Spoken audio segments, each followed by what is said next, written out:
अब्बू आपने हमारे लिए किया ही क्या है। एक बूढ़े आदमी को इसकी औलाद हर रोज ये ताना देती कि आपने हमारे लिए क्या बनाया है। बाबा जी ये सुनकर खामोश हो जाते। अगली सुबह फिर इसी बहस को लेकर बच्चे अपने बूढ़े बाप का जीना हराम करते और बेचारा बूढ़ा सब्र के साथ अपनी औलाद के इस ताने को सहता भी और सुनता भी, लेकिन खामोश रहता।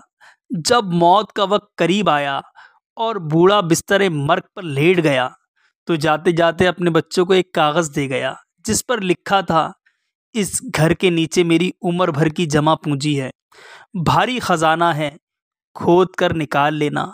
ये पढ़ना था कि बच्चों की खुशी का कोई ठिकाना ना रहा। बड़े एहतराम से बाप की मैयत को दफनाया, फिर अगले ही दिन पूरे घर को मलबे के ढेर में तब्दील कर दिया और खुदाई शुरू कर दी।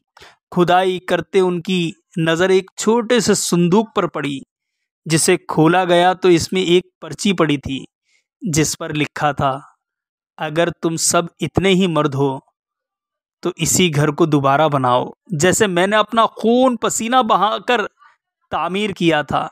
तुम्हारे सवाल का जवाब भी मिल जाएगा। बच्चे रही सही छत भी गंवा बैठे।